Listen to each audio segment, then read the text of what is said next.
Obrigado, Thiago. Acho que se me achou a ideia, passa para o Alexandre e depois o Thiago. Tá bom? Você? Pode, Alexandre.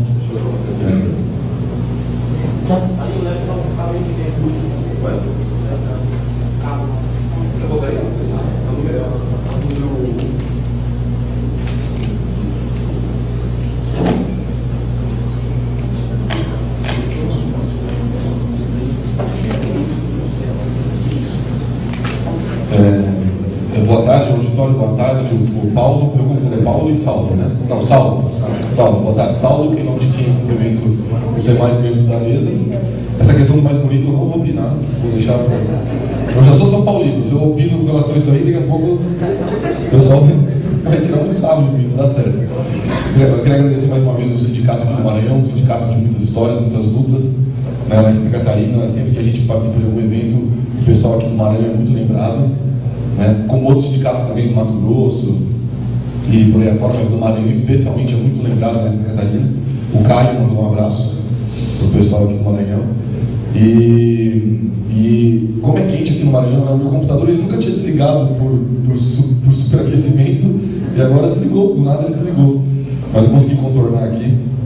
E, bom, eu acho que as palestras foram bastante elucidativas, né? Eu vou até pedir desculpa porque eu vim preparado para fazer aquela minha apresentação que talvez o pessoal até já tenha visto, tratando das questões polêmicas do subsídio, mostrando por que o subsídio é bom, né? Quais as problemáticas que a gente teria que resolver. E aí eu fui pego de surpresa porque pediram para fazer um painel de manhã também, e eu estou vendo que de manhã a questão é muito mais de forma, né, do que de mérito sobre sobre se o subsídio é bom ou não, né? Por isso que eu fiquei bastante surpresa. Eu gostei muito da palestra do Thiago, ela foi muito precisa, né, e esclareceu bastante para a gente. Então a minha apresentação vai ser rápida. É a 1 essa daí? Porque tem a 1 e a 2. É a 1, né? Tá. Ela vai ser bastante rápida. Eu vou tomar a liberdade de ficar de pé, posso? Dá licença. E se por acaso eu não atendi o objetivo é porque de fato eu não estava tão preparado para falar de manhã e nem sobre essa questão específica da forma e tal, né? Então, enquanto o pessoal falava aqui, eu ia ouvindo alguma coisa fazendo a apresentação. Eu ia bolando a apresentação. Tá? Não foi. Isso. Volta só um pouquinho. Então, gente, meu nome é Alexandre, meu próprio Espírito, trabalho lá na terra de Santa Catarina. Sou um dos caras que está participando do movimento Pró Subsídio desde o comecinho, lá em 2009. Qualquer dúvida que vocês tiverem, qualquer questão que vocês tiverem para a gente comentar, vocês podem mandar um e-mail para aqui, comunicação@. Antigamente era eu que respondia os e-mails, agora tem outros colegas respondendo, porque o movimento cresceu de tal forma que a gente está respondendo uma média de 60 e-mails por dia. Fica muito complicado uma pessoa só fazer, e aí outras pessoas estão acompanhando a gente, então vocês mandem e-mail, que os e-mails estão sendo todos respondidos, tá? Pode passar, por favor? Então, eu vou falar rapidinho sobre o DIAP. Eu não vou fazer uma crítica ao DIAP, só vou explicar para vocês o que é o DIAP, qual é a relação dele com a FENAJUF, porque às vezes a gente lê uma notícia sobre o DIAP, e às vezes, não exatamente como saiu do DIAP, mas como alguns sindicalistas querem passar a mensagem, e a gente fica achando que aquilo é informação oficial, e é assim que funciona, e muitas vezes não é. Tá? Depois eu vou falar sobre a questão da inconstitucionalidade da emenda, vou passar rápido sobre isso. Vou falar um pouquinho também sobre se esse é o melhor momento para a gente discutir o subsídio. E por fim eu vou falar sobre o tal do Poligage, o relatório do nosso querido Policarpo, né? Do deputado representante da categoria. Então vamos lá, pode passar por favor, que deu problema aqui no nosso... O que é o DIAP? O DIAP, se o Thiago me corrija se eu estiver errado, é o Departamento Intersindical de Assessoria Parlamentar, é isso, né? Eu lembro que existem outros departamentos, por exemplo, o DIESE. O DIESE é o Departamento Intersindical de Estudos Econômicos, Sociais, uma coisa assim, né? É uma pessoa jurídica, não sei se uma associação, uma sociedade, uma pessoa jurídica privada que presta assessoria parlamentar, no caso, para diversos sindicatos, né? E atua lá no Congresso Nacional, lá em Brasília, para aprovar ou para defender projetos de interesse dos sindicatos que contratam o serviço do DIAP, né? Por exemplo, a FENAJUF tem um contrato com o DIAP, né? Acho que o contrato mensalmente é feito o repasse do DIAP, né, de acordo com o contrato, e o DIAP defende lá os interesses da FENAJUF, né? Então, seria, o Thiago não entrou no método, não estou dizendo que ele entrou, mas seria, para mim, eu ficaria um pouco surpreso se a gente ouvisse o DIAP vir até o judiciário, os sindicatos do judiciário, e defender o subsídio, uma vez que o subsídio não é a bandeira que a FENAJUF defende, ou que os Marelo defende, apesar de ser a bandeira que uma boa parcela da categoria defende, né? Mas como a gente, com o subsídio, não conseguiu atravessar a barreira das instâncias legitimamente constituídas da categoria, dificilmente a gente veria um DIAP ou os sindicatos dando informações de que o DIAP defende o subsídio. Mas só para vocês terem alguma informação, na Receita Federal, o Thiago até pontuou com bastante propriedade isso.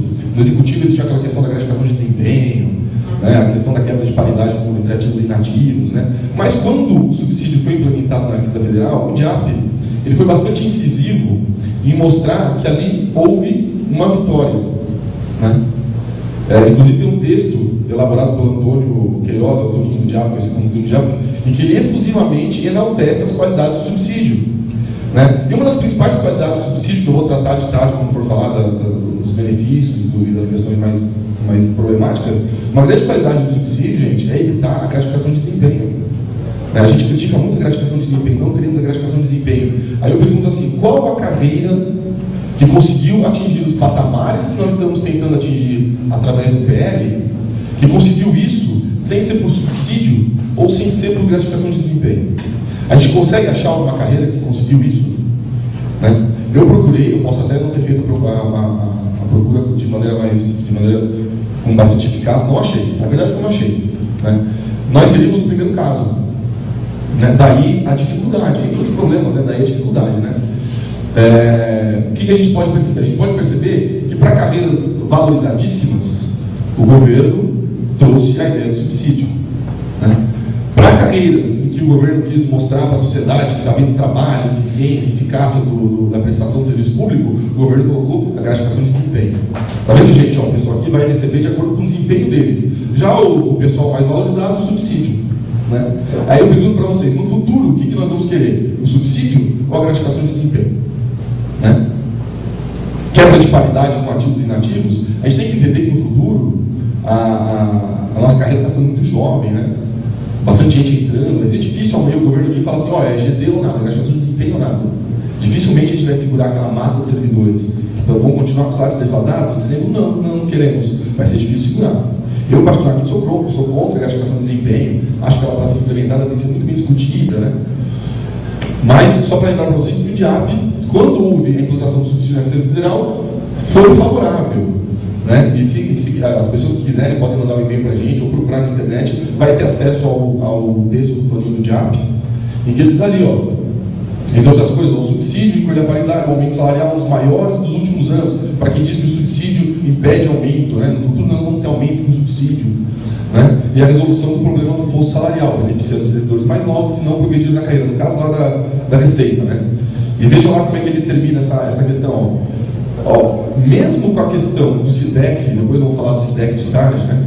Não pode transformar essa grande vitória em derrota parcial. Até porque são elementos importantes para a legitimação junto à mídia, ao Congresso, à sociedade, os patamares de remuneração que serão atingidos por meio do subsídio. Pode passar, por favor? Olha só um minutinho, volta só um pouquinho para mim. Olha só, só um pouquinho. Ó, a garantia do subsídio para os grandes também foi uma conquista pelo aspecto de tornar a remuneração irredutível e assegurar a paridade. Né? O subsídio, o que é o subsídio? O subsídio, cara, é um grande vencimento básico. Que está ali, ninguém mexe. Né? Diferente da nossa forma de remuneração, que a gente tem gratificações que podem ser mexidas, né? Como o nosso assessor, como é que é o nome dele? Desculpa, o Eduardo. Né? Com o subsídio, não. O que está ali é o que a gente chama de núcleo duro da remuneração. Está ali, ninguém mexe. Né? Pode passar, por favor? São só 3, 10 apresentações, um pouco mais. Ó, mais um trechinho do texto em que o Toninho enaltece as qualidades do subsídio, mas pode passar que eu... Então vamos lá. Eu queria deixar para vocês, né, que eu formulei no começo. Quais carreiras recebem os patamares que a gente está buscando através do PL original? Eu chamo o PL original, eu gosto de fazer diferenciação entre PCS e subsídio, né? Mas o PL original sempre tenha sido por subsídio ou GT. Não houve, não existiu. Tá? Ou a carreira adotou o modelo de subsídio, ou foi implementada a gratificação de desempenho. Tá? E em todos os casos, a não ser na Câmara, desculpa. Bom, na Câmara dos Deputados, nós temos a gratificação de representação. Né? Mas em todas elas, houve uma discussão com relação à absorção de VPIs. Ainda que não totalmente, parcialmente, algumas vantagens pessoais foram absorvidas pelas novas gratificações que foram criadas, quando não foi instituído o modelo de subsídio. Né? Aí eu pergunto, né? E essa pergunta fica para o pessoal, para quem quiser responder, se por um acaso a categoria sinalizar que aceita o modelo do suicídio, né, isso facilitaria ou dificultaria a aprovação do nosso PCS? Né? O Thiago pode responder essa pergunta. Eu tenho para mim que facilitaria. Né? Até porque a gente sabe que o subsídio já foi oferecido não nos patamares em que ele seria benéfico, que ele seria vantajoso, principalmente para os técnicos, né? Mas ele já foi oferecido. Então a gente sabe que o governo, o executivo, ele aceita, ele gosta da ideia do subsídio. Inclusive naquela reunião com o Paulo Bernardo, em que a Comissão Pró-Subsídio estava presente, o Paulo Bernardo disse assim: o SPL não tem negociação, o impacto é muito alto, gera muita distorção na carreira, né, muitas disparidades não vão ser resolvidas, mas se a gente conversar através do subsídio, aí a conversa começa a andar. Né? Isso em 2009, não foi em 2009, quer dizer, de lá para cá, mesmo que a proposta aquela não tivesse sido boa, né, como eu digo, de tarde eu vou falar mais atentamente sobre isso, mesmo que aquela proposta original não tivesse sido boa, será que era o momento de fechar as portas? Né? Ou será que era o momento de tentar negociar para que aquela proposta fosse melhorada? Né? Quer dizer, se a gente for negociar o PL e o governo disser, tá bom, a gente aceita o PL, mas pode cortar, em vez de 56% no vencimento básico, 15% no vencimento básico. Né? Aí os representantes da categoria vão manter o mesmo posicionamento e dizer não queremos mais o PL? Né? Não, né? Alexandre, me permite aqui como mediadora. Tem, pode falar, desculpa. A gente está entendendo que esse primeiro momento, então, seria um momento de explicitar tecnicamente alguns pontos, e não um posicionamento político, tá. O que nós teríamos no mérito num segundo momento. Então, saindo da questão de mérito, né, e voltando ali, ó, como é que fica a questão de envio de um substitutivo? Vamos supor que amanhã Dilma ou Miriam e Peluso sentam para conversar e dizem assim, não, gostei do subsídio, vai ser nesses termos, vamos decidir aqui no patamar. Como é que fica a questão do subsídio? O Thiago, vocês ouviram que ele falou, essa tramitação parlamentar, principalmente quando envolve chefes de poderes da República, ela é mais, eu não vou dizer uma teatralização, mas ela é mais um jogo de empurra, né? Esperando que aconteça o acordo. Acontecendo o acordo, como foi nos planos anteriores, um dia a gente aprova na Câmara, no outro dia aprova no Senado, vai para a sanção do presidente.